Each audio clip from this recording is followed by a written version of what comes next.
Shalom, selamat malam Bapak Ibu Saudara yang dikasihi Tuhan Yesus Kristus. Selamat kita berjumpa kembali dalam renungan pada malam hari ini. Saya ucapkan salam sejahtera buat saudara semua dimanapun saudara berada. Damai dan sukacita oleh Roh Kudus melimpah senantiasa dalam hati dan kehidupan saudara semua. Sebelum kita mendengarkan renungan firman Tuhan, mari kita berdoa. Kami datang padamu ya Bapa dan mengucap syukur Tuhan Yesus karena berkat-Mu di sepanjang hari ini. Tuhan sudah menolong kami dalam segala tugas aktivitas kami. Kembali di malam hari ini kami mau mendengar sabda firman-Mu. Urapilah hamba-Mu dan urapi kami semua, supaya kami dapat mengerti akan kehendak-Mu dan taat melakukan firman-Mu dengan sukacita dalam keseharian kami. Terima kasih Bapa, dalam nama Tuhan Yesus kami berdoa. Haleluya, amin. Saudara yang dikasihi Tuhan, ayat renungan kita pada saat ini terdapat dalam surat Galatia pasal 2 ayat 1-2. Tertulis demikian. Kemudian setelah lewat 14 tahun, aku pergi pula ke Yerusalem dengan Barnabas dan Titus pun kubawa juga. Aku pergi berdasarkan suatu penyataan, dan kepada mereka kubentangkan Injil yang kuberitakan di antara bangsa-bangsa bukan Yahudi, dalam percakapan tersendiri kepada mereka yang terpandang, supaya jangan dengan percuma aku berusaha atau telah berusaha. Saudara yang dikasihi Tuhan, secara pribadi kita perlu bertanya pada diri kita masing-masing. Kehidupan kita yang kita jalani saat ini, kehidupan saudara yang saudara jalani, apakah itu dilandaskan pada suatu visi atau pada suatu yang lain?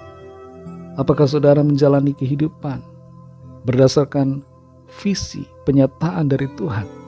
Ataukah kita hanya mengikuti keinginan hawa nafsu kita? Kita semua punya kehendak bebas. Kita bebas untuk mempunyai rencana. Kita bebas untuk mempunyai cita-cita.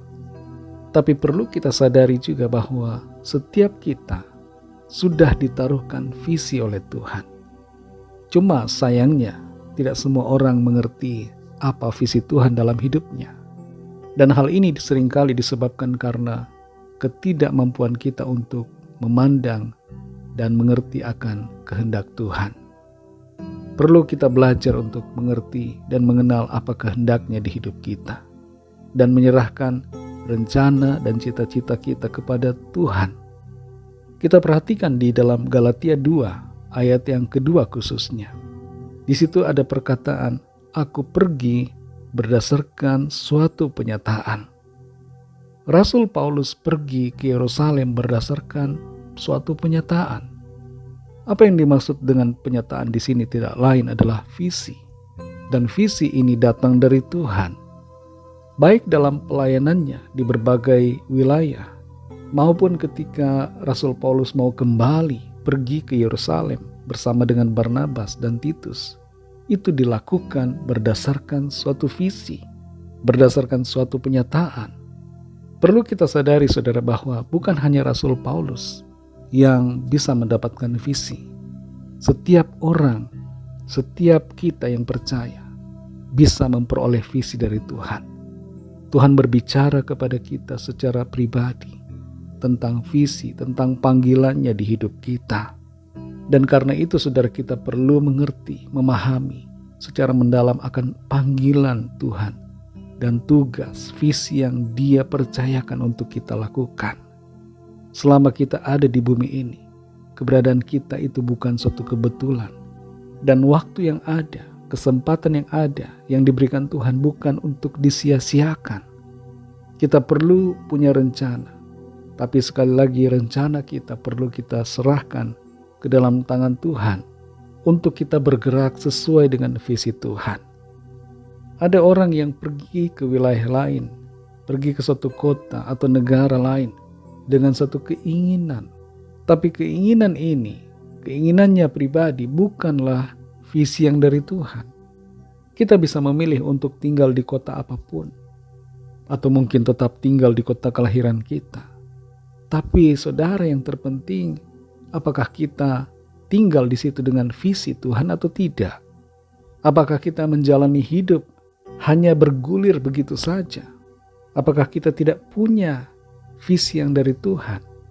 Sangat disayangkan saudara kalau kita menjalani hidup hanya berdasarkan keinginan dan hawa nafsu.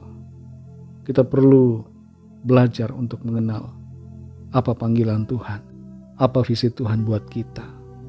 Mungkin ada saudara yang dipanggil Tuhan, mendapatkan pernyataan Tuhan untuk pergi ke desa atau pergi ke suatu tempat yang terpencil. Kerjakanlah itu. Mungkin ada saudara yang dipanggil Tuhan lewat penyataan untuk pergi ke suatu kota atau negara lain.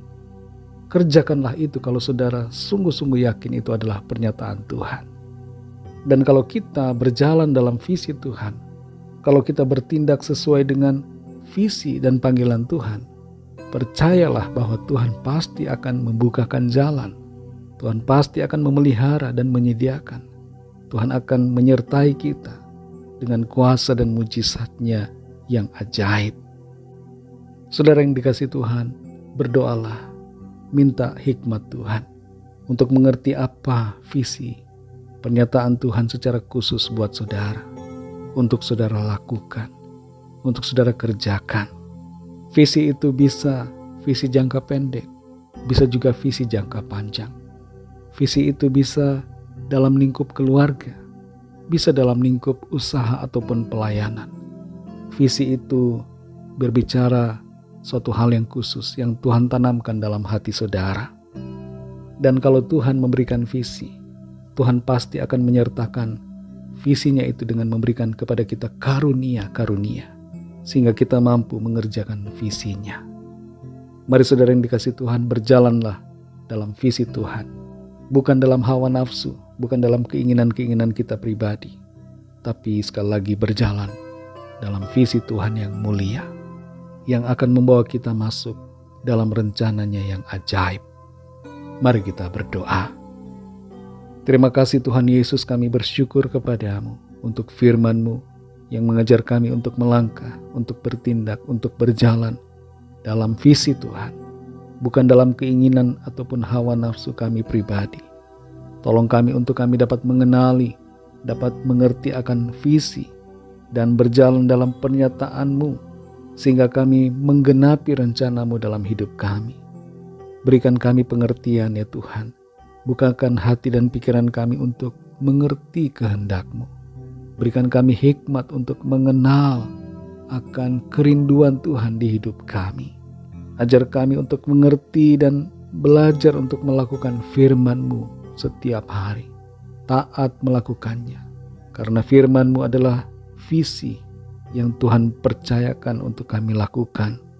Dan kami percaya Tuhan juga punya visi khusus bagi kami, untuk kami kerjakan dan kami mau kerjakan itu di hidup kami. Karena itu berikan kami pengertian untuk mengenali visi-Mu secara khusus buat setiap kami masing-masing. Terima kasih Tuhan untuk firman-Mu.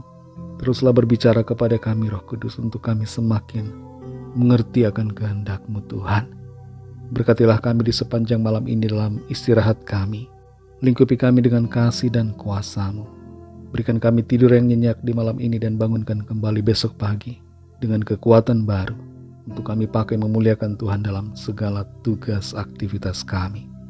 Kami berdoa membawa setiap pergumulan kami masing-masing, setiap permohonan doa yang disampaikan, agar Tuhan menjamah dan melawat setiap kami. Yang susah hati Tuhan hiburkan dan kuatkan. Yang sedang putus asa dan kecewa Tuhan bangkitkan kembali semangat dan berikan pengharapan untuk berjalan, untuk melangkah dalam janji firman Tuhan. Yang sedang dalam pergumulan, persoalan apapun, jamah ya Tuhan, berikan jalan keluar. Berikan pertolongan-Mu yang ajaib. Mujizat-Mu yang heran Tuhan manifestasikan dalam kehidupan setiap kami. Kami juga berdoa bagi yang sedang menjauh dari Tuhan, yang sedang terikat kuasa kegelapan dan dosa. Lepaskan saat ini Tuhan, jamah dan ubahkan dengan kuasa-Mu, sehingga berbalik dari dosa dan hidup dalam kebenaran-Mu. Terima kasih Tuhan, berkatilah bangsa dan negara kami Indonesia, juga semua bangsa di dunia ini. Berikan keamanan, kedamaian dan kesejahteraan. Dan lawat ya Tuhan setiap orang dari segala bangsa, supaya mereka percaya kepada-Mu dan menerima anugerah keselamatan. Ampuni kami Tuhan akan dosa kesalahan kami, seperti kami juga mengampuni orang yang bersalah kepada kami. Terpujilah nama-Mu ya Bapa. Hanya dalam nama-Mu yang kudus, nama Tuhan Yesus Kristus, kami sudah berdoa dan mengucap syukur. Haleluya. Terimalah berkat Tuhan. Tuhan memberkati engkau dan melindungi engkau. Tuhan menyinari engkau dengan wajah-Nya dan memberikan kasih karunia. Tuhan menghadapkan wajah-Nya kepadamu dan memberikan damai sejahtera. Berkat anugerah dari Bapa Sorgawi, kasih karunia dari Tuhan Yesus Kristus, dalam persekutuan dengan Roh Kudus, menyertai kita semua, sekarang ini dan sampai Maranatha, Tuhan Yesus datang kembali, dan bahkan sampai selama-lamanya. Dalam berkat nama Tuhan Yesus Kristus, haleluya, amin. Puji Tuhan, saudara yang dikasihi Tuhan, saya percaya firman Tuhan menjadi berkat dan kekuatan buat saudara semua, dan Roh Kudus akan menolong saudara untuk lebih lagi memahami kebenaran firman Tuhan. Tuhan Yesus memberkati saudara semua. Sampai jumpa dalam renungan yang berikutnya. Haleluya.